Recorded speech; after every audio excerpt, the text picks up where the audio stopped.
Good evening students.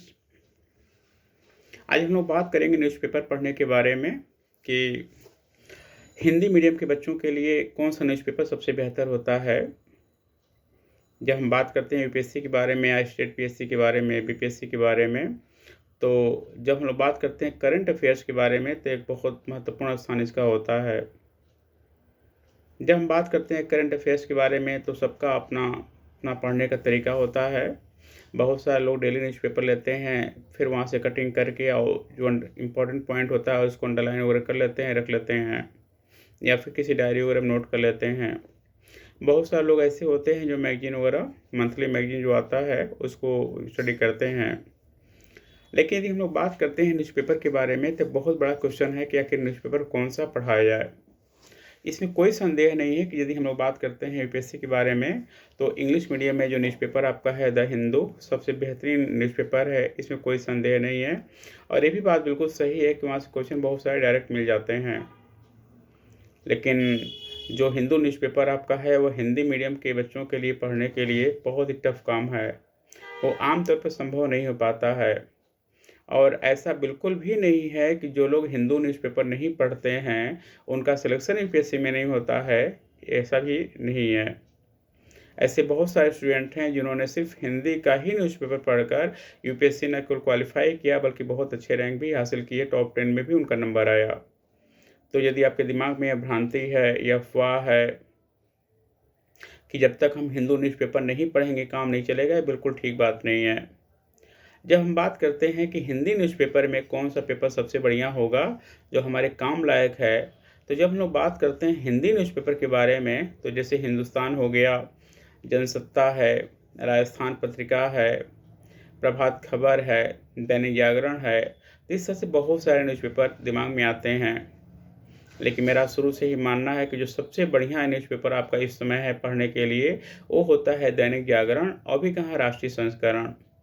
हालाँकि दुर्भाग्य की बात आपका है कि दैनिक जागरण का जो राष्ट्रीय संस्करण मिलता है वो सिर्फ दिल्ली में मिलता है, लेकिन अच्छी बात ये है कि आपका ऑनलाइन भी उपलब्ध है। यदि आप थोड़े से पैसे खर्च करेंगे तो कहीं न कहीं आप उससे जुड़ सकते हैं और उसका बहुत फ़ायदा होगा। जब हम बात करते हैं दैनिक जागरण के राष्ट्रीय संस्करण के बारे में तो हम आपसे क्यों बोलते हैं पढ़ने के लिए, उसके बहुत सारे कारण हैं। और मुझे लगता है कि जब आप उन कारणों को समझ जाएँगे, तो फिर बहुत सारे जो आपके दिमाग में क्वेश्चन थे, वो सारे क्वेश्चन अपने आप हट जाएँगे।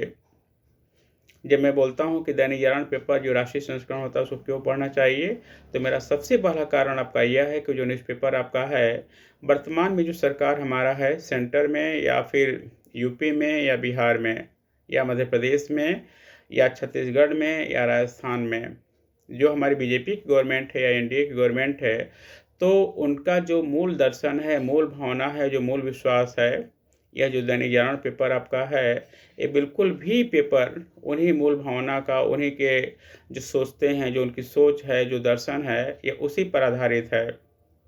और ये कहने की आवश्यकता नहीं है कि यदि हम लोग बात करते हैं आयोग के बारे में, तो जिसकी सरकार होती है, उन्हीं के लोग आयोग के मेंबर भी होते हैं, उन्हीं के लोग आयोग के अध्यक्ष भी होते हैं और उसी विचारधारा का पेपर भी सेट किया जाता है।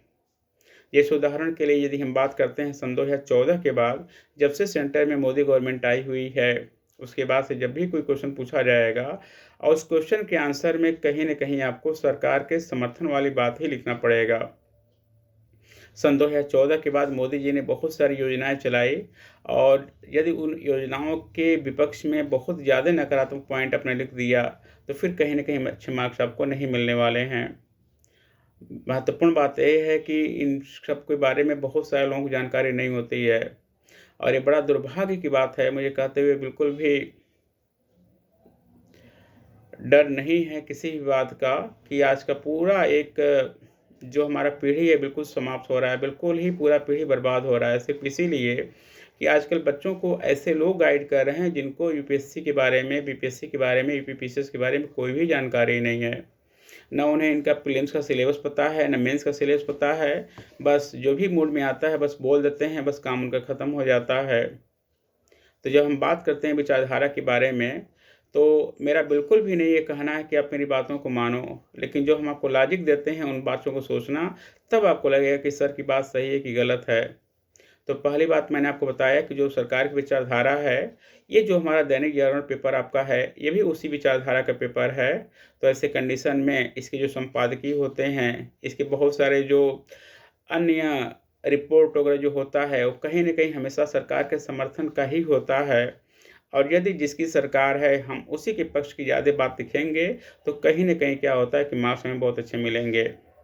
हालाँकि जब हम लोग बात करते हैं आलोचना के बारे में, हम बात करते हैं मूल्यांकन के बारे में, जब हम बात करते हैं समीक्षा के बारे में, तो निश्चित रूप से हम लोग 1 point, 2 point, 3 point, 4 point, 5 point उसमें डाल सकते हैं। लेकिन ऐसा बिल्कुल भी नहीं है कि यदि हमारी विचारधारा कुछ और हो और यदि हम सरकार के विरुद्ध अपनी विचारधारा को रखते हैं और सरकार की किसी योजना के बारे में आता है कि इसका आलोचनात्मक मूल्यांकन करें, तो बिल्कुल भी सही नहीं होगा कि सिर्फ़ हम पूरी तरह से आलोचना करके छोड़ देंगे। तो कहने का तात्पर्य आपका यह है कि दैनिक जागरण पेपर इस हिसाब से बहुत बेहतर है। जो बच्चे बीपीएससी की तैयारी करते हैं, उनके लिए भी अच्छी बात है कि इस समय जो पटना में, जो बिहार में जो गवर्नमेंट है, ये भी बीजेपी की ही गवर्नमेंट है या तो आपका एनडीए की गवर्नमेंट है। मुझे लगता है कि ये आपके लिए भी बहुत ही काम की खबर है। जो भी बीजेपी के द्वारा, जो भी एनडीए गवर्नमेंट के द्वारा, जो भी नीतीश सरकार के द्वारा योजनाएँ वगैरह चलाई जाती हैं, कहीं न कहीं इसका सपोर्ट करिएगा, तो कहीं न कहीं आपको नंबर इसमें अच्छे मिलेंगे। यदि हम एग्जाम्पल के बारे में बात करते हैं, जनसत्ता के बारे में, राजस्थान पत्रिका के बारे में या राष्ट्रीय सहारा पेपर एक आता है यूपी में, दिल्ली में आपका, तो आम तौर पर क्या होता है कि उसमें सरकार की खिंचाई बहुत ज़्यादा की जाती है, सरकार की आलोचना बहुत ज़्यादा की जाती है। तो जैसा हम पढ़ेंगे, वैसी हमारी विचारधारा बनेगा और 1 साल, 1.5 साल, 2 साल न्यूज़पेपर पढ़ने के बाद जैसी हमारी विचारधारा बनेगा, जीएस का जो हमारा चारों पेपर होगा, जाकर हम उस वैसे छापेंगे। न केवल जीएस की चारों पेपर हैं, बल्कि ऑप्शनल में यदि आपका पॉलिटिकल साइंस वगैरह इस तरह से है और साथ में आपका निबंध में भी। तो कुल मिलाकर हमारे कहने का तात्पर्य है कि हमको वही न्यूज़पेपर पढ़ना है, जो कहीं न कहीं सरकार को सपोर्ट करता हो। ये सरकार जो आपका है अभी सन 2029 तक रहेगी, इसमें कोई संदेह नहीं है। हाँ, 2029 में यदि सत्ता परिवर्तन होता है, यदि कांग्रेस की गवर्नमेंट आती है या फिर इंडी गठबंधन आता है, तो फिर ऐसे कंडीशन में आप राजस्थान पत्रिका को या जो हिंदुस्तान पेपर आता है हिंदी में, आप उसको प्रेफ़र कर सकते हैं, कोई दिक्कत नहीं है, क्योंकि ये दोनों जो न्यूज़पेपर है, कहीं न कहीं कांग्रेस के समर्थक हैं। मुझे लगता है कि आप मेरी बातों को अच्छे से समझ रहे होंगे। तो दैनिक जागरण क्यों पढ़ना चाहिए, इसका मैंने बहुत ही सटीक लॉजिक आपको बताया, कारण इसका बताया। दूसरा आपका यह है कि जो दैनिक जागरण का राष्ट्रीय एडिशन आता है, वो 14 पेज या 16 पेज का होता है। यदि हम 14 पेज के बारे में बात करते हैं, तो उस न्यूज़पेपर की सबसे अच्छी बात ये होती है कि उसमें एक भी आपका लाइन ऐड नहीं होता है।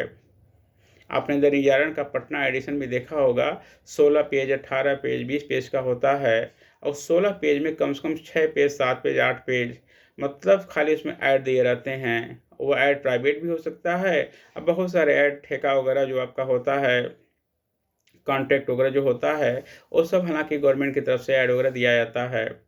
तो कहने का तात्पर्य है कि पेपर आपका 16 पेज का है, बट हमें वहाँ छाँटना पड़ता है कि क्या पढ़ना है, क्या नहीं पढ़ना है। लेकिन यदि हम लोग बात करते हैं राष्ट्रीय संस्करण के बारे में, तो पेपर ध्यान देना बहुत बेहतरीन होता है, उसमें 1 पैसे का ऐड नहीं होता है।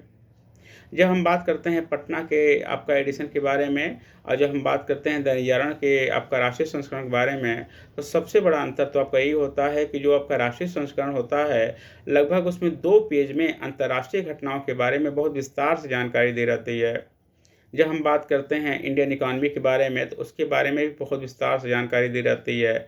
इसके अलावा पूरे देश में कौन-कौन सी योजनाएँ चलाई जा रही हैं, उसके बारे में भी उसमें बहुत विस्तार में जानकारी दी होती है।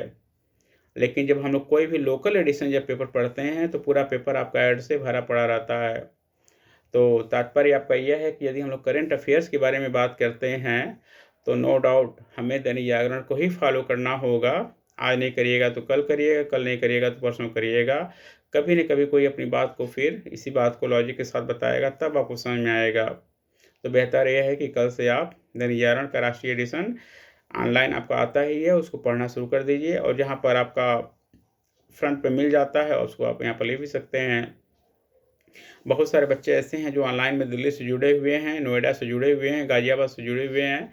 वहाँ पर ये बहुत ही आसानी के साथ उपलब्ध हो जाता है, आप लोग उसको लिया करिए। पटना में सबसे बड़ी बात ये होता है कि ऐसे बहुत सारे लोग कोचिंग में तैयारी कराते हैं, जिन्हें खुद ही नहीं पता है कि क्या सही है, क्या गलत है।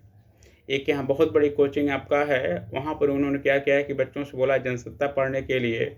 मैं जनसत्ता या उसकी विचारधारा के खिलाफ नहीं हूँ, बट जनसत्ता पेपर में सबसे बुरी बात हमें क्या लगती है, कुछ 14 पेज के पेपर में, 16 पेज के पेपर में, आधे पेपर में खाली उसमें टेंडर भरा रहता है।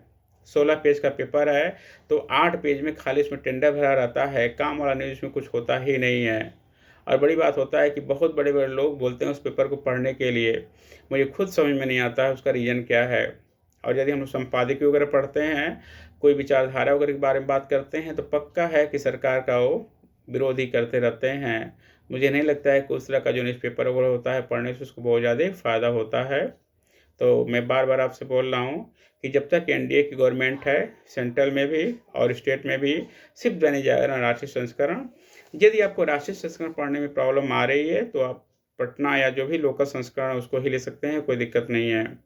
लेकिन महत्वपूर्ण बात आपका है कि यदि आगे चलकर सत्ता परिवर्तन होता है, तो फिर आप क्या कर सकते हैं कि हिंदुस्तान पेपर पढ़िए, कोई दिक्कत नहीं है। राजस्थान पत्रिका पढ़िए, जनसत्ता पढ़िए, कोई दिक्कत नहीं है। और एक बात और अच्छे से दिमाग में बैठा लीजिएगा, ऐसा बिल्कुल भी नहीं है कि जब तक आप हिंदू न्यूज़पेपर नहीं पढ़ेंगे, तब तक आपको सिलेक्शन नहीं हो सकता है, ऐसा कुछ भी नहीं है। क्योंकि जब हम लोग बात करते हैं करंट अफ़ेयर्स के बारे में, तो हमें न्यूज़पेपर के साथ-साथ करंट का मैगज़ीन पढ़ना ही पड़ता है, मंथली मैगज़ीन। वो मंथली मैगज़ीन हमारा कोई भी हो सकता है, जो आप आराम से ले सकते हैं। और जब हम लोग मंथली मैगज़ीन के बारे में बात करते हैं, तो वो लोग बहुत मेहनत करते हैं। कम से कम 15 से 16 न्यूज़पेपर का करेक्शन वो करते हैं, और उसमें एक इम्पॉर्टेंट न्यूज़पेपर आपका हिंदू भी होता है और इंडियन एक्सप्रेस भी होता है। तो बहुत सारे न्यूज़ का वो कटिंग पहले इकट्ठा करते हैं पूरे महीने भर, फिर जाकर उसी मैगज़ीन को एनालिसिस करके उसको मैगज़ीन के रूप में लाते हैं, हिंदी और इंग्लिश दोनों मीडियम में। पहले आप कई बार ऐसा होता है कि पहले वो मैगज़ीन आपका इंग्लिश मीडियम में ही तैयार करते हैं, और फिर बाद में क्या होता है कि उसको हिंदी मीडियम में ट्रांसलेट किया जाता है। तो यदि आप हिंदू न्यूज़पेपर नहीं पढ़ पाते, कोई टेंशन नहीं है, वो कहीं न कहीं मैगज़ीन के रूप में आपको यहाँ पर उपलब्ध हो जाता है। तो हम उम्मीद करते हैं कि मेरी बातों को समझ रहे होंगे। Thank you.